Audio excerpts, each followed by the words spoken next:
Every once in a while, I stumble across a pocket knife that screams premium EDC perfection. And that is what the Fox Knives ANZU, designed by Les George, screams. And it's close, real close to perfection. But there is one attribute that I cannot overlook that is a potential massive hang-up and possibly a deal breaker for people like myself and like you. But we're going to find out today as we unpack this Maganacut Italian cut. I mean, the things that just go into this are insane. And see how it really stacks up to other designs from Les George, like the ASTOR, and high value USA made Maganacut blades like the Bel Air, especially in the new design with clip point and Maganacut steel and micarta handle scale. So we're gonna have a ton of fun today as we dig in to this Fox ANZU. If you're new to the channel, welcome. I'm Aaron. This is Gideonstactical. Let's hop on back to the garage and have some fun. All right. Well, we made it back to the garage. Let me get some human gasoline, fuel up the tank. You guys know, if you've been watching the channel, that this is gonna get wild if I'm sipping on some coffee. Okay, regardless if you end up totally taking this design to 11, you're like, this is for me, or not throughout this video, you gotta admit, Les George knows how to design a blade. I mean, it is visual knife candy when you look at one of his designs, and the ANZU from Mesopotamian lore is no exception to that. That is why I was like, I have to try this blade out. Pulled the trigger, purchased it immediately as soon as I saw that it was available. Now here we go. First, right out of the gate, I'm so glad that they're using Maganacut, and I'm so glad that they are using good HRC 62 to 64. Italian made, and I've been very pleased with the wear resistance. Now, is Maganacut the best steel ever made? No. It depends on what you're looking for. It is an extremely good, balanced steel. Decent wear resistance, good rust resistance, good durability, especially for a stainless blade. But there are carbon blades like M4 or K390, gonna hold its edge so much longer than Maganacut. There's more rust resistant blades out there. There's more wear resistant. I mean, it's just up to you. But love that type of steel, super well balanced. They have a 3.1 cutting edge. It's like 3 1/4 from handle to tip on my measurements with a high flat grind. Let's go. That is absolutely what I look for and love, with a good swedge. And just that drop point with the swedge mean that piercing is gonna be excellente.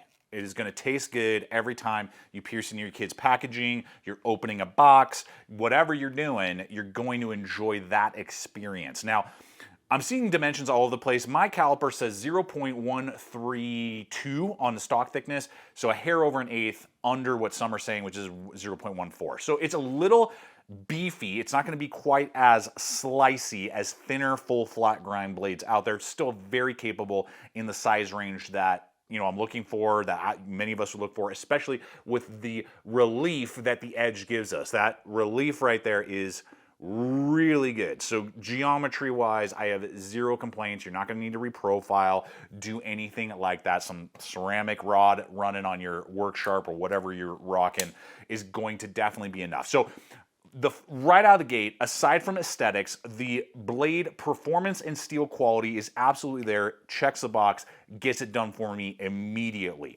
Now we flow into the handle and overall styling, which is so well executed. This is only like my second or third Fox knife, and I am blown away by the execution of the tool. We're gonna get to that, but Yukon Cornelius, that is super, super rude to interrupt like that, but it's so nice to see that you are packing. You are ready to rock and roll. Legendary explorer from Rudolph the Red-Nosed Reindeer.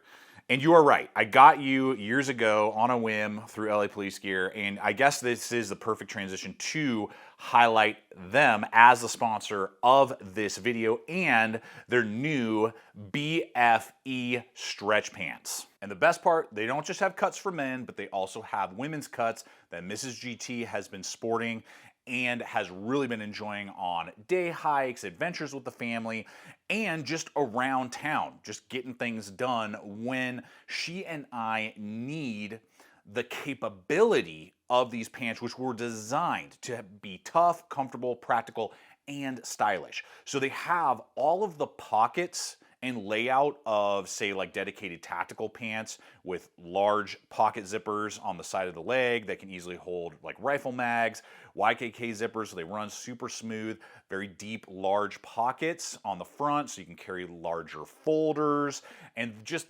different types of pocket layouts for spare mags, tools, whatever you're doing. But when you're running over to the coffee shop to get a cup of coffee, they don't look like you just walked off the range or jumped out of an airplane, you know, and parachuted in. They look like more regular, streamlined pairs of pants, and with the blend of 67 polyester, 33% cotton, they have good durability with YKK zippers throughout, double button pass-throughs on the waist so that, you know, they're not just gonna pop like a snap would, and a gusseted crotch so that you can really get the flexibility that you need as well. You know, it's not tight and rigid when you're climbing over logs, doing different stuff around camp, or again, just running errands, whatever you may need to be doing.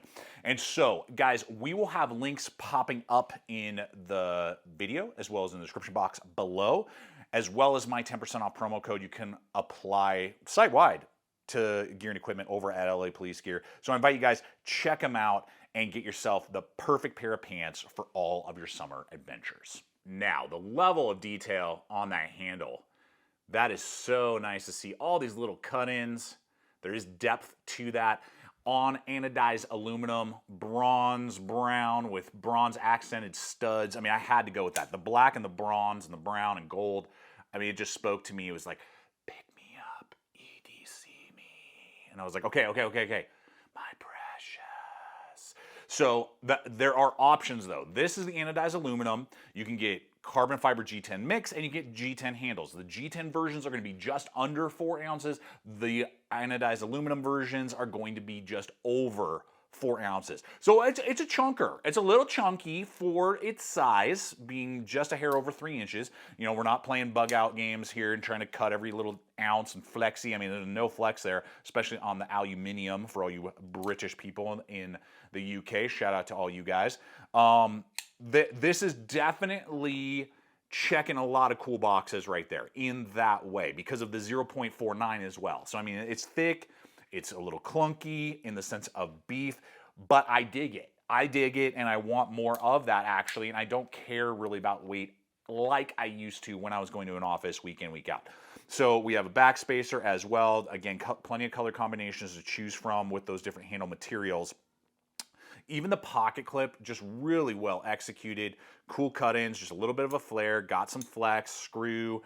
The screw is semi-recessed. It's not fully recessed, but that's enough to get over those LA Police Gear pants we were just talking about that have reinforced pockets, you know, in those type of pants, like easily. And then you can swap it, obviously. And I think they actually, now that I'm looking at this, might offer wire pocket clips for those of you who dig that like myself. Shout out if you like wire pocket clips.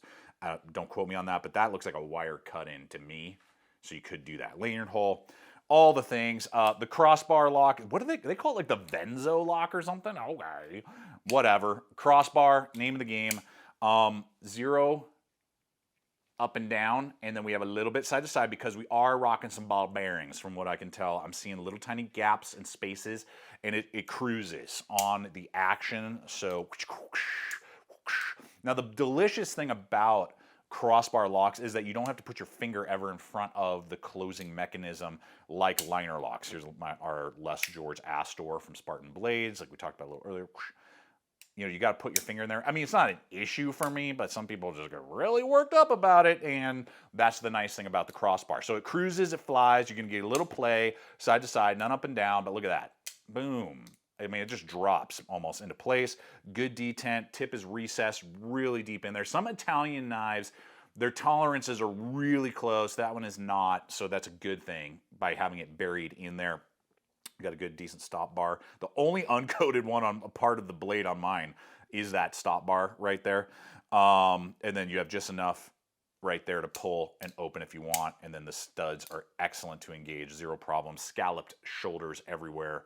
Really machined well, does not create a hot spot. So what's the issue then, Aaron? What is your freaking problem with this blade, especially when I paid $193 for it? $193, it's out of stock at Blade HQ where I bought it.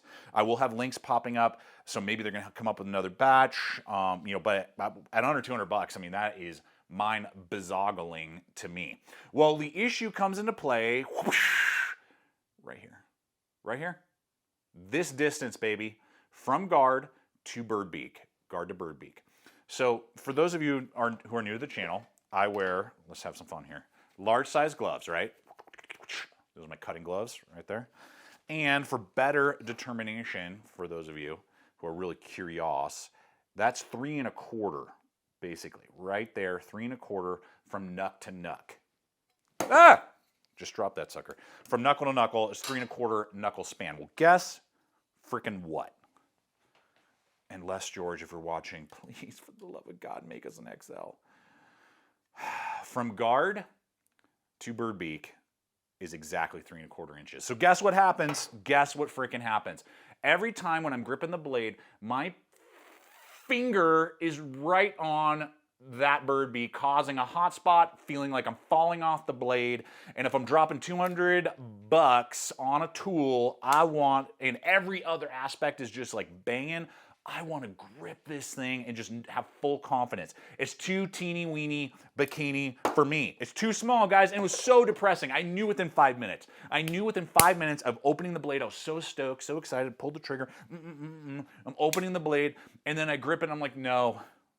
No, God, why? Why, God? So if this from here to here was 3 1/2, maybe 3.75, if they had just extrapolated the width right here in the belly just a little bit longer, everything else stays the same. Oh my gosh, I am over the moon. Probably one of my favorite EDC blades currently. But as it stands, it's a non-starter. I do not carry this blade. I don't even freaking carry it. I carried it a few times just to say I did for this video to make sure I wasn't missing something else. And it's not staying in the collection. It's not even sticking around. It's not even sticking around. It's not even worth carrying for me because the whole freaking time I'm fighting this. And the difference is, I mean, when we look at the Bel Air, as cheap as 150 bucks for same HRC Maganacut, all the things. I love this new clip point. I mean, I'm going to be honest, as I said earlier, the Les George is better looking. Sorry. But this is definitely a runner-up in style. Micarta now, clip point, very cool. Same HRC on that Maganacut, good pocket clip. But because there's no bird beak, even though it's about the same distance, I don't feel like I'm falling off and I don't have a pressure point every time I'm cutting, even though it's about the same handle length. So, and it'll save me 50 bucks at least. So, financially cheaper, ergonomically better, stylish, still good, you know, runner up. 3rd place in the beauty contest awards right there. If you do love everything about it, but you just want something larger, well, then that is exactly where the ASTOR comes in with CTS XHP steel. I love that steel. This thing is freaking awesome. And look at how much real estate I got left over on that little bad boy. And sometimes you can score these for under 100 bucks, which is bonkers. All these will be included below in the description box for you guys to take a look at. Popping up as well. So leave a comment, guys. It's just really, really disappointing. I would have loved to see that. So if your knuckle span is 3 inches, I would say go for it. If you love everything else about it, you're going to dig it. If it's 3 inches or less from knuckle to knuckle, you don't have like super sausage fingers, then you're going to absolutely dig it. But if it's over 3 inches of knuckle span, I wouldn't. Saying I wouldn't. So that's me. That's my mileage. Your mileage may vary. Leave a comment below. Let me know what you think. Let me know what you think about these 2 other blades as well. And this is a brand new version. I'll try and link that video, by the way, if I haven't already. So there it is. Appreciate you guys. Thanks for hanging. Until next time, always remember to stay equipped, stay prepared, and I'll see you out there.